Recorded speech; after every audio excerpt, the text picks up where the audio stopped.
পাঠ শ্রবণ করছে।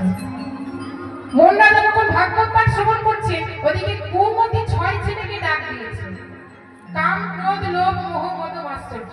ওই 6 ছেলেকে ডেকে বলছে, কিরে তোদের বাবাকে তো অনেকক্ষণ থেকে দেখতে পাচ্ছি, তোদের বাবা কোথায় গেছে, একটু ডেকে আন দেখি।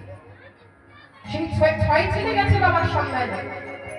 ওমা, সব জায়গায় খোঁজার পর কি দেখে না, তাদের বাবা এক ধর্মসভার মধ্যে বসে ভাগবত পাঠ শ্রবণ করছে। বিবেক বৈরাগ্যকে সাথে নিয়ে ভক্তিকে একেবারে কোলের মধ্যে বসিয়ে ভাগবত পাঠ শ্রবণ করছে।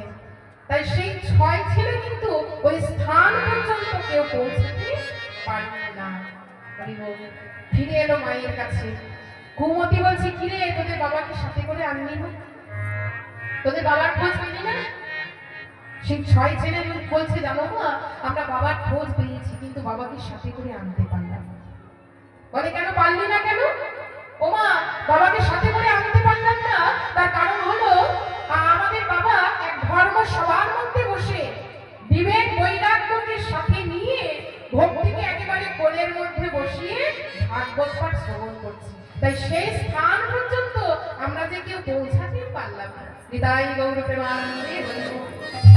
তাহলে বোঝা গেছে না, যেখানে বিবেক থাকবে, যেখানে বৈরাগ্য থাকবে, যেখানে ভক্তি থাকবে, এই 3টে জিনিস যেখানে থাকবে, সেখানে কাম, ক্রোধ, লোভ, মোহ, মদ, মাশ্চর্য কোনোদিন প্রবেশ করতে পারবে না।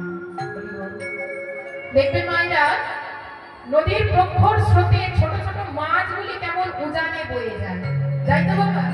আচ্ছা বলুন দেখি, সেই নদীর স্রোতে যদি একটা হাতি পার হতে চাই, পারবে কি গো, পারবে? সেই হাতি যখন নদীর স্রোতে পার হতে যাবে, তাকে সেই নদীর স্রোতে কোথায় ঠেলে ফেলে দেবে তার ঠিক নেই। কারণ কিন্তু বাবা একটা, মাছগুলি ওই জলের শরণাগত, মাছগুলি কিন্তু জলকে আশ্রয় করে থাকে, ওই হাতি কিন্তু জলের শরণাগত নয়।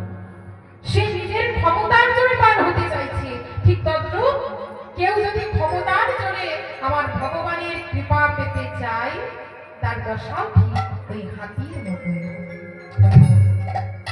আর কেউ যদি ওই ছোট মাছগুলির মতো, ওই ক্ষুদ্র মাছগুলি যেমন জলের শরণাগত, জলকে আশ্রয় করে তারা থাকে, ঠিক সেই রূপ যদি কোনো ভক্ত আমার রাধা কৃষ্ণের যুগল চরণ আশ্রয় করে থাকতে পারে, ভগবান সকল বিপদ থেকে সেই ভক্তকে নিজে এসে রক্ষা হয়ে যায়। তাই